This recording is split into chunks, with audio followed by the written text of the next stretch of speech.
आज आपण बघतोय what is the difference between agonist and antagonist. तर अगोनिस्ट काय, अँटागोनिस्ट काय हे तुम्ही बुकमध्ये वाचलं असेल, पण तरी तुम्हाला जर कॉन्सेप्ट समजला नसेल तर ही व्हिडिओ फक्त तुमच्यासाठी. आता तुम्हाला समोर स्क्रीनवर एक डायग्राम दिसते, ठीक आहे. त्या डायग्राम मध्ये ही जी आहे ही सेल मेम्ब्रेन आहे, ओके. आणि येलो कलर मध्ये हे जे तुम्हाला रिसेप्टर्स दिसत आहेत हे प्रोटीनियस रिसेप्टर आहेत, ओके. आता प्रत्येक रिसेप्टर जो असतो त्या रिसेप्टरवर एखादा लिगॅंड किंवा एंडोजिनियस सबस्टन्स बाइंड होतो. तेव्हा तो रिसेप्टर ऍक्टिव्हेट होतो आणि एखादा रिस्पॉन्स प्रोड्यूस करतो. त्याच रिस्पॉन्सला आपण फार्माकोलॉजिकल रिस्पॉन्स म्हणतो. जसं इथे या इमेज मध्ये दाखवले 3 रिसेप्टर, ओके. आणि त्या रिसेप्टरमुळे हा रिस्पॉन्स प्रोड्यूस झालेला आहे. मग तो रिस्पॉन्स काय असू शकतो? तर सेलमध्ये काही चेंजेस होतात, जसं की gene expression, permeability, growth rate किंवा मेनी अदर पॉसिबिलिटी, जसं की कॉन्ट्रॅक्शन, रिलॅक्सेशन, एखादा सबस्टन्स रिलीज होत असेल त्या सेल थ्रू, ठीक आहे. तर आता अगोनिस्ट म्हणजे काय आणि अँटागोनिस्ट म्हणजे काय, ठीक आहे. आता एक रिसेप्टर आहे. आता ह्या रिसेप्टरवरती कुठलाच सबस्टन्स अटॅच नाहीये, ठीक आहे. म्हणजे त्याच्यावर कुठलाच अगोनिस्ट नाहीये किंवा कुठलाच अँटागोनिस्ट नाहीये. आता या साईडला हा रिसेप्टर कसा आहे, टोटली इनॅक्टिव्ह आहे. जेव्हा एखाद्या रिसेप्टरवर एखादा सबस्टन्स ऍक्ट करतो आणि तो सबस्टन्स जर अगोनिस्ट असेल तर तिथं इफेक्ट प्रोड्यूस होतो आणि तोच इफेक्ट जो असतो तो त्याला आपण फार्माकोलॉजिकल ऍक्शन म्हणतो. तर या केसमध्ये ॲफिनिटी जी आहे ती 100% आहे आणि इफिकसी जी आहे ती पण 100% आहे. Now what is affinity and what is efficacy? Affinity म्हणजे काय की एखाद्या सबस्टन्सचा रिसेप्टरला बाइंड होण्याची कॅपॅसिटी. इफिकसी म्हणजे काय? बाइंड झाल्यावर हा जो काही रिस्पॉन्स आहे हा प्रोड्यूस करण्याची कॅपॅसिटी. म्हणजे अगोनिस्ट मध्ये ही कॅपॅसिटी जी असते ती 100% असते. आता इकडं आहे अँटागोनिस्ट. अँटागोनिस्ट काय करतो? अँटागोनिस्ट पण रिसेप्टरवर बाइंड होतो, म्हणजे तिथं ॲफिनिटी कशी असते 100%.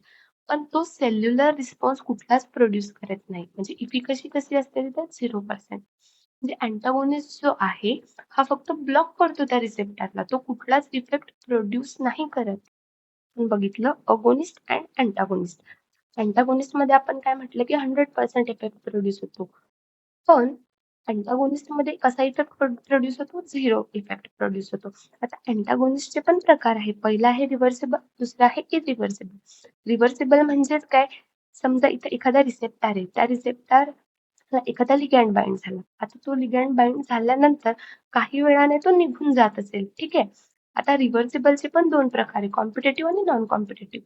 ठीक आहे. म्हणजे कॉम्पिटेटिव्ह म्हणजे काय आणि नॉन कॉम्पिटेटिव्ह म्हणजे काय मी तुम्हाला नेक्स्ट स्लाइड मध्ये एक्सप्लेन करते. आणि अँटागोनिस्टचा दुसरा एक टाइप आहे तो म्हणजे इरिव्हर्सिबल, म्हणजे एकदा का रिसेप्टर ब्लॉक झाला म्हणजे झाला. मग तो रिसेप्टर जो आहे त्यापासून तो जो लिगॅंड अटॅच झालेला आहे तो निघत नाही, म्हणजे तो रिसेप्टर जो आहे तो ब्लॉक झालेलाच असतो. हे कशामध्ये येतं? इरिव्हर्सिबल मध्ये, ओके. सर्वांना समजून घेण्यासाठी मी समोर एक इमेज बनवली आहे, ठीक आहे. आता इथं लिहिलंय अगोनिस्ट, इकडे लिहिलंय अँटागोनिस्ट, इकडे लिहिलंय पार्शियल अगोनिस्ट आणि इथं आहे इनव्हर्स अगोनिस्ट. आता आपण सर्वात आधी बोलू अगोनिस्ट, जे आपण पहिल्या स्लाइड मध्ये बघितलं. अगोनिस्ट काय करतो? 100% इफेक्ट प्रोड्यूस करतो. त्याच्यामध्ये ॲफिनिटी पण असते आणि इफिकसी पण असते. ॲफिनिटी म्हणजे बाइंड होण्याची पॉवर, इफिकसी म्हणजे बाइंड झाल्यावर ऍक्शन प्रोड्यूस करण्याची पॉवर. अगोनिस्ट कसा असतो? अगोनिस्ट मध्ये 0% ऍक्शन प्रोड्यूस होते. त्याच्यामध्ये ॲफिनिटी तर असते, म्हणजे बाइंड तर तो होतो रिसेप्टर सोबत, पण इफेक्ट प्रोड्यूस करतो का? नाही. तो फक्त रिसेप्टरला ऑक्युपाय करतो, इफेक्ट प्रोड्यूस करत नाही, ओके. आणि म्हणून तिथे फार्माकोलॉजिकल ऍक्शन प्रोड्यूस होईल का? मग नाही होणार. Then partial agonist. Partial agonist मध्ये काय असतं? ओन्ली 50% ऍक्शन जी आहे ती प्रोड्यूस होते. म्हणजे काय? रिसेप्टर सोबत बाइंड होईल का मग हा पार्शियल अगोनिस्ट? तर हो. आणि तो इफिकसी शो करेल का, म्हणजे एखादा इफेक्ट प्रोड्यूस करेल का? तर हो, तो पार्शियली प्रोड्यूस करेल, म्हणजे 50% इफेक्ट जो आहे तो प्रोड्यूस करेल. आता इन्व्हर्स अगोनिस्ट म्हणजे काय? आता बघा नावामध्येच आहे, इथं अगोनिस्ट 100% प्रोड्यूस करतोय. अगोनिस्टच्या टोटल अपोजिट म्हणजे इन्व्हर्स. आता इन्व्हर्स कसा करेल? इथं पॉझिटिव्ह 100% आहे, इथे तो -100% करेल. आता इथं काय होतं की टोटल अपोजिट रिस्पॉन्स जो आहे किंवा फार्माकोलॉजिकल ऍक्शन जी आहे ती प्रोड्यूस होते, ठीक आहे. म्हणजे ॲफिनिटी तर 100% असते, पण इफिकसी जी आहे ती टोटली अपोजिट असते. ॲफिनिटी म्हणजे काय आणि इफिकसी म्हणजे काय हे आपण ऑलरेडी डिस्कस केलं किंवा आपण तुमचा पोस्ट सायनॅप्टिक मेम्ब्रेन म्हणू शकता. आता सायनॅप्स म्हणजे काय? 2 न्यूरॉन जिथे कनेक्ट झालेले असतात तिथली जी काही जागा असते त्याला आपण सायनॅप्स म्हणतो, ठीक आहे. आता इथे जे काही रिसेप्टर दिले हे AMPA चे रिसेप्टर दिलेले आहेत. ओके. आता AMPA चे हे रिसेप्टर कुठल्या न्यूरोट्रान्समीटरसाठी असतात? ग्लुटामेटसाठी. मग आता इथं ग्रीन कलरमध्ये जो तुम्हाला दिसतो तो ग्लुटामेट आहे आणि ऑरेंज कलरमध्ये जो दिसतोय तो तुमचा कॉम्पिटिटिव्ह अँटागोनिस्ट आहे. ओके.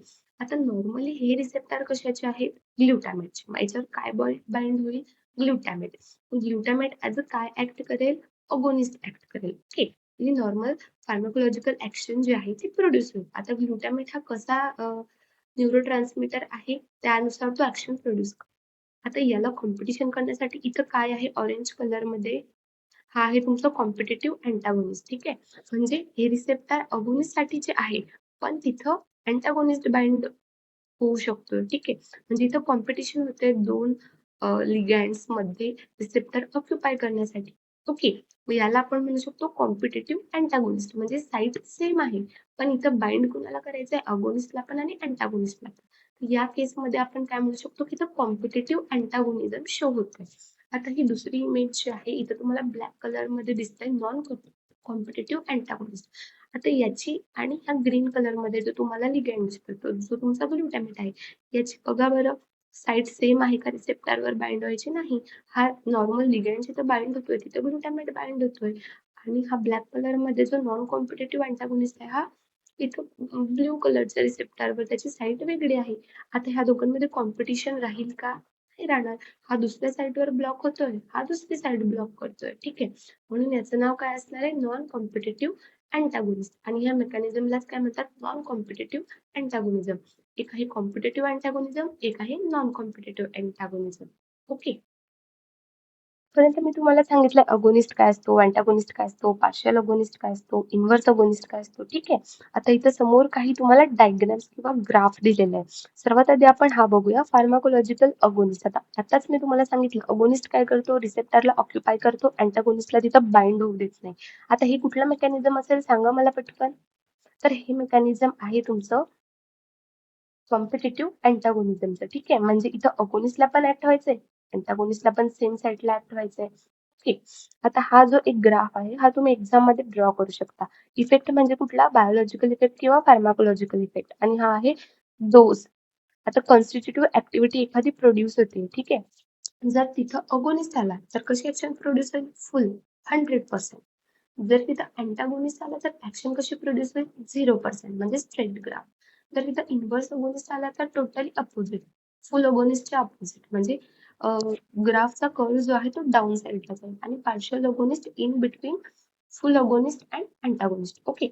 आता हा एक इकडे दुसरा ग्राफ आहे हा पण तुम्ही एक्झाम मध्ये ड्रॉ करू शकता. जसा हा आहे टिश्यू रिस्पॉन्स किंवा इफेक्ट आणि लॉग अगोनिस्ट कॉन्सन्ट्रेशन. ठीक. आता इथं अगोनिस्ट जो आहे तो बेटर इफेक्ट शो करतोय, बेटर टिश्यू रिस्पॉन्स शो करतोय. अगोनिस्ट अँड कॉम्पिटिटिव्ह अँटागोनिस्ट जो आहे तो कुठेतरी इफेक्ट कमी शो करतोय. का? कारण की तिथे अगोनिस्ट पण आहे आणि अँटागोनिस्ट पण आहे. त्यामुळे इफेक्ट कुठेतरी कमी प्रोड्यूस झालाय कारण कॉम्पिटिटिव्ह अँटागोनिस्ट ऑलरेडी तर रिसेप्टर ऑक्युपाय करेल आणि अँटागोनिस्टला इफेक्टच शो करू देणार नाही. Then antagonist and irreversible antagonist जो आहे यामध्ये त्याच्यापेक्षा कमी इफेक्ट प्रोड्यूस झालेला आहे आणि अगोनिस्ट अँड इरिव्हर्सिबल अँटागोनिस्ट जो आहे त्याच्यामध्ये त्याच्यापेक्षा पण इफेक्ट प्रोड्यूस झालेला आहे. आता हाय डोस मध्ये इफेक्ट खूप कमी झालेला आहे आणि जो लो डोस आहे तिथं थोडा इफेक्ट जास्त प्रोड्यूस झालेला आहे. ठीक आहे. सो हे आहे difference between agonist and antagonist.